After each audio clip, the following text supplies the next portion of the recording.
Hey guys, and welcome back to my YouTube channel. Now, my goal is that after this video to show you guys another way that you can earn or make money online, which is becoming a podcast VA. Now, if this is your guys' first time on my channel, my name is Lai Lacaba. I have been working from home since I was 15 years old and now run my own outsourcing agency 2XU here in the Philippines. And I post videos every Sunday and Thursday on how to work from home, so make sure to hit the subscribe button right there so you don't miss any of my videos.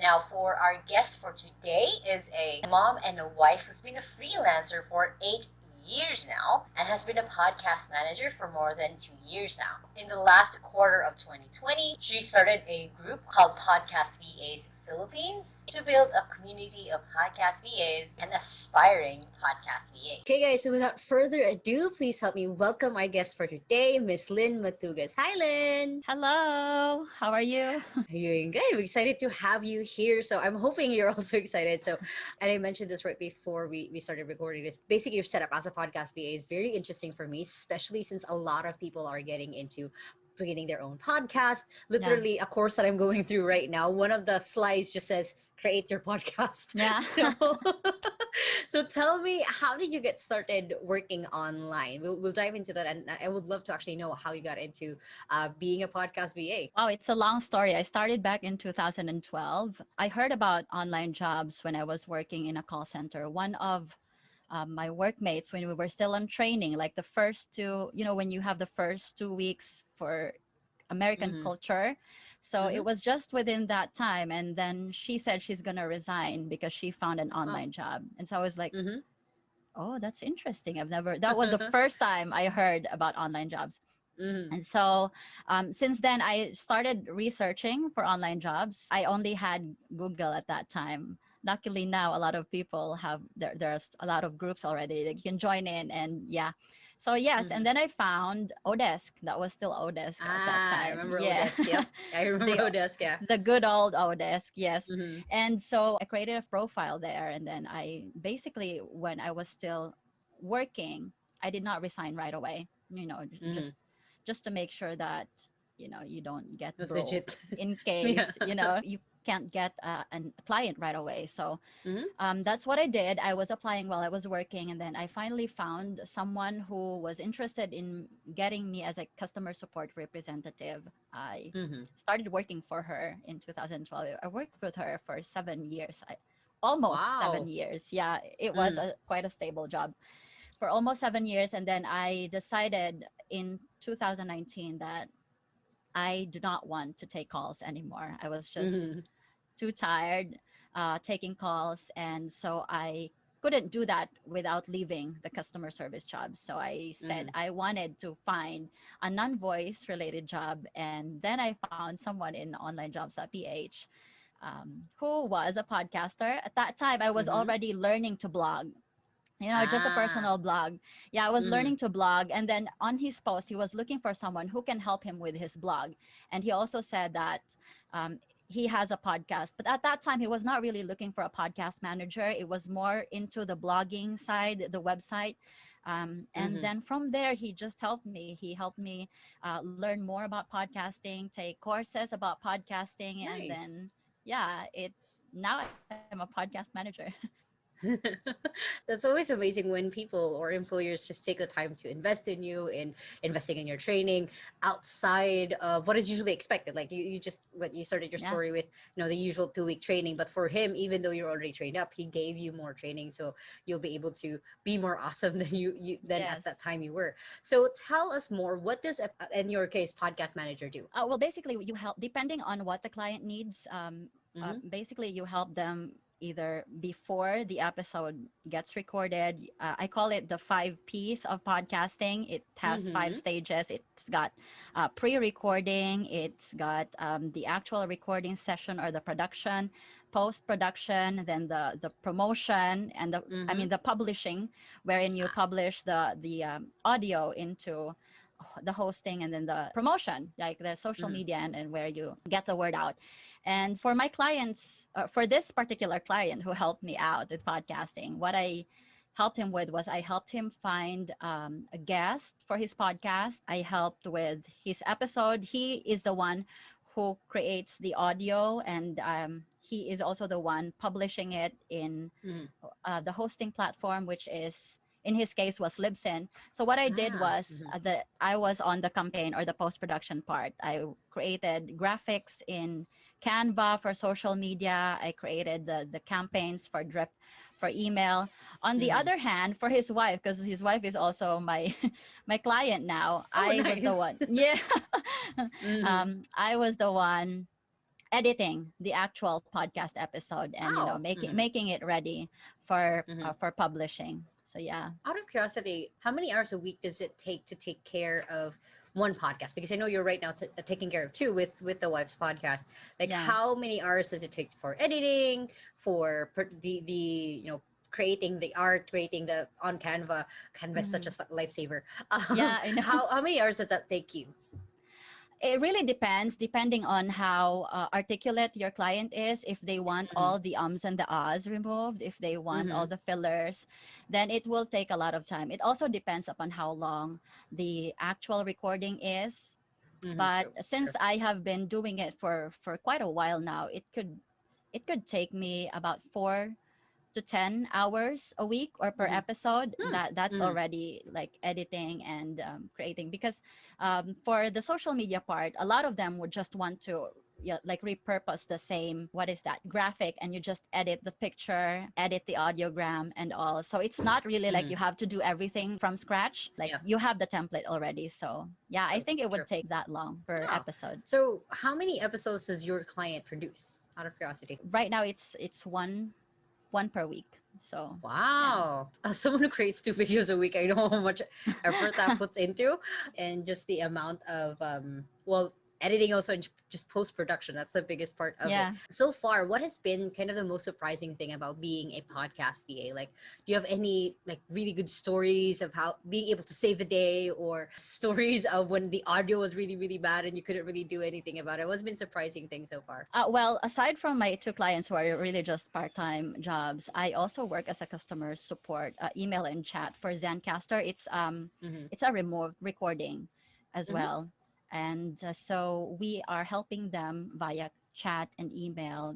We're helping them with their episodes, and so there are times that their episode do not get published. And so they Mm-hmm. are like, oh my God, I prepared for this for a long time. I contacted this guest and this is a very special person. Please help me. And Mm-hmm. so then we try to help recover their files. Mm-hmm. And then we became heroes. We became heroes. And they're like so thankful. Mm-hmm. Aside from that, sometimes there are sync issues, with, especially when the tracks are recorded separately. That is, Ah. there's a good side of that, because if someone on the other end has a noisy background, for example the dogs were Mm-hmm. barking or child screaming, then you can mute Mm-hmm. that without the other track being getting Mm, affected. true. Mm-hmm. Yeah, on the other side though, it can cause issues with Yeah. synchronization, because when you cut the other part, you have to cut the other part too. So Yep. yeah, so sync issues is also something that we're helping them with, and they're very thankful. That's awesome. So for you, those are their favorite parts when you save the day. Yeah, What is your favorite thing about being a podcast manager? it's just the fact that you're being valued and appreciated. Here in the Philippines, we're kind of so used to, unfortunately, like a lot of people get treated like employees and slaves. Not so much online, but you know what I Mm, mean. In the outside, yeah. there are really a lot of terrible bosses, and so to be able to find someone who really just values you, do not just treat you as an employee, but treat you as an important part of the team, Mhm. that is what I really love the most. Awesome. And I, as someone who has both had Filipino employers and also mostly been working with foreigner employers, I can relate. And it's the same also philosophy that I brought in when I started my agency. So it's like, how do I take the favorite parts of my employment experience and now give it to other people? That I'm guessing that you're doing I the same. know, right? Yeah, yeah. So I'm guessing you're doing the Yeah, same with because your I mean, team. you know how it feels. Yeah. Yeah, I mean, you know how it feels, and you're really happy when you are appreciated. So you want others to feel that same way Hmm. too. So yeah. Exactly, exactly. Very, very true. So far, what are the things in the last 2 years that you've been a podcast or in the podcast industry? What is a shortcut that you've found that just makes things easier? Like, what are if someone was watching this and they're thinking of like, oh, I want to do this, what would be a rookie mistake or common mistake that they can just skip by because they just watched this video? I would say get into a group because there's a lot of podcast groups now. And just by reading, a lot of us spend a lot of time on Facebook. So might as well get into the right groups. And if Mm-hmm. podcasting is really something that you're interested in, just reading through the threads and reading through forums online really helps out a lot. And in addition to that, we really have a lot of YouTube tutorials already. You don't even have True. to register to an account or, I mean, Mm-hmm. pay for something. You can just spend more time with, podcast related videos instead of watching Tulfo for now. That's Skip true. that first and just watch Yeah. podcasting first. Yeah. And of course, you have your own amazing Facebook group of podcasters. Can you tell us a little bit more about that? Yeah, I did not expect it to grow this big. It Mm-hmm. started, I just started inviting my friends on Facebook. I have a few freelancer friends, and I said, look, I think I know more than enough to start sharing what I learned. So Mm-hmm. let's do this. Let's start creating a group.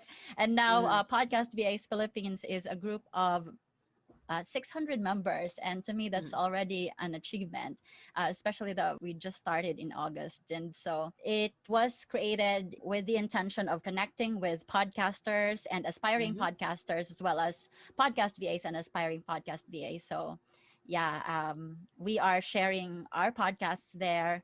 We are Mm-hmm. sharing editing tips and other podcasting related tips. That's awesome. And right before this call, I was actually checking out your group a little bit. I didn't join yet just because Yeah. I feel like I haven't gotten to the point where I have a podcast, even though I've been doing interviews for a year. I think I should probably turn this into a podcast at this point. Why So not, I do right? have 50 something guests already here on Virtual at the interview. So I'm thinking about it. It's literally on my bio where I say I have an upcoming podcast and I still don't have an upcoming podcast. I just say it. Podcasting is nice. It's a growing industry. And if you have a True. YouTube already, some people just don't have the time to watch videos. And so Mm, it would be nice to repurpose that and put it into an audio format. thinking about it, especially after this conversation. Let me So, convince you more. Just- so what would be a small step right now that someone could take if they want to become, other than just a piece of advice of, going through Facebook groups, of going through YouTube videos, what would be a small step that they can now take to be able to be officially a podcast manager, a podcast VA? Try it. I mean, yeah, Mm, look for someone, or maybe, here in the Philippines now, there are a lot of podcasters already who are just starting out. And if you are really willing enough to give it a try, or give the podcast management a try, go ahead and post something. There's a group called mm, Podcast Philippines. A lot of them mm-hmm, are podcasters there. You can offer your services, and, in exchange of for something, maybe a good review, or, a knowledge, because these podcasters, they are a one man team most of the mm-hmm. time, so they know the process. And so to be able to get that information straight from the podcaster itself, then that's a good step already. And then in True. return, you can offer, I don't know, free services, or this is not really free, because you're like, it's a win-win situation at this point. True, true, and you never know that the one of the first people that you probably find ends up being, you working with them for a Yeah. long time. That usually I've Exactly. seen so many of those happen. Of like, hey, let me offer my service for free. You do a really good job, and then all of a sudden you're working for them for, I well, for you for the know. next 7 years because they just keep coming. The podcasts just keep coming. Yeah, that's true. Yeah. So right now, Lynn, what is your big, hairy, audacious goal? What is the goal that you are going towards? What is the goal that you are hoping to create, maybe with your Facebook group or being a podcast VA? It is a digital agency, is what I am praying for. I really Mm-hmm. want to, I know a lot of people, and unfortunately, I mean, we Filipinos, we are very hardworking, and we all have the dedication to learn things. Mm-hmm. And unfortunately, because I mean, not just podcasting, but freelancing has become very stiff nowadays. A lot of people are asking for experience. And so a lot of these non-experienced aspiring VAs do not have the experience, but they have the skills. If if they are being trained.